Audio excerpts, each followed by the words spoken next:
My wife had a multiple-year-long affair and the lawyer told me I would lose everything if I divorced her. So I spent years perfecting my payback. My revenge began by discovering my wife Carrie's infidelity after 14 years of marriage and 3 kids.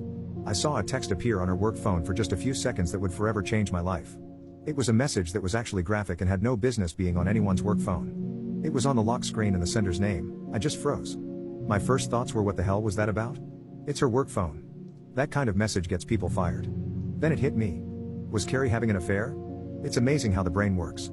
I suddenly started remembering a lot of things Carrie had done that seemed odd, but I'd either dismissed them myself or immediately accepted her explanation. She was always walking out of the room to answer a call or return a text and claimed that it would violate HIPAA. She was a nurse, if I overheard her talking about a patient.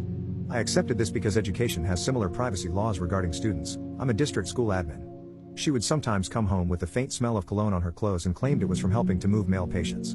Again, I accepted this at face value, but it always struck me as odd how it seemed to have the same scent of cologne.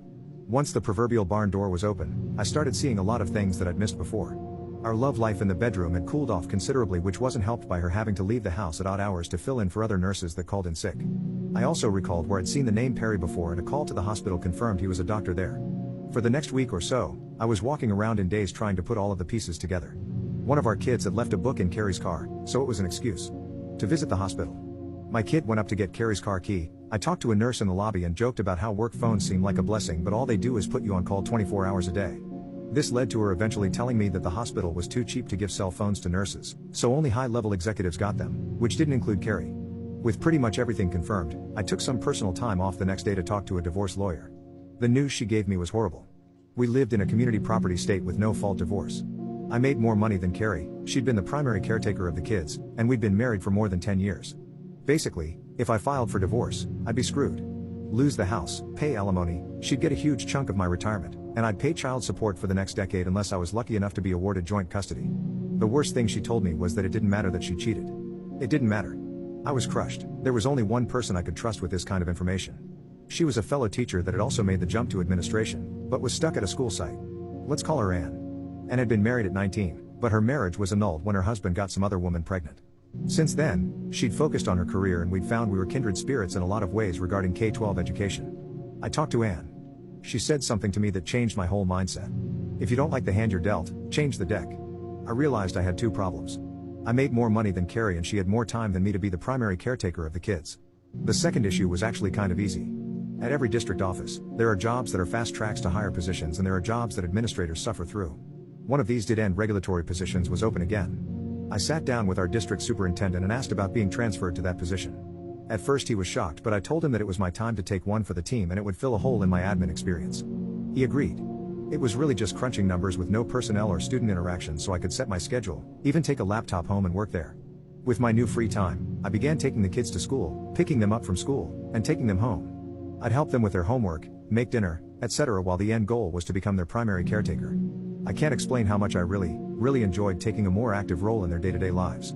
My salary hadn't been reduced, so I needed to find a way for Carrie to make a lot more money than she was in current nursing position. I remembered Carrie being mad that her supervisor told her in the future, bachelor degrees will be worthless and everyone will need at least a master's degree. Carrie had worked hard to get her bachelor's and that supervisor's comment peed all over her hard work. I talked her into starting a master's program. I told her that since I had a much more flexible work schedule, I would keep taking care of the kids. She was reluctant at first, then I said, you could have every evening free to study or go to class, whatever you want to do. I saw her eyes immediately light up, probably thinking that she could spend more time with Perry.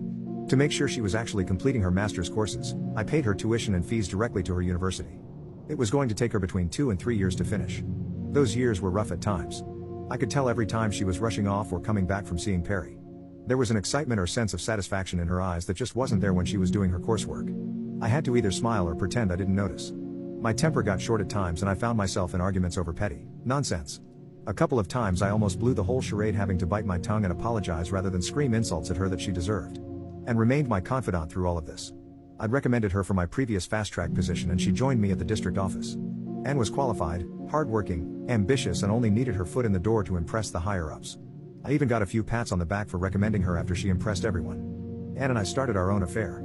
It wasn't some hot-blooded, passionate romance, but 2 friends giving each other what they need. Without Anne, I wouldn't have been able to maintain the charade of being the oblivious cuckold. But when Carrie would come home smiling after spending time with Perry, I was able to bear it, smiling back because I had my own lover. After 3.5 years, Carrie completed her master's and was promoted at her hospital. Her salary went up substantially and was now higher than mine. When the kids and I made her a congratulations dinner, I made a joke about her being the breadwinner for the family and she laughed, joking back I should be a stay-at-home dad now. A month later, I went back to the lawyer and told her the financial situation had drastically changed. With these new facts, she drafted the petition and filed it. When the kids were with my mother, I had Carrie served. The deputy knocked on our front door and I let him in, pointing at my wife. He asked her name and then handed her a copy of the divorce petition. With the deputy standing there, I told Carrie I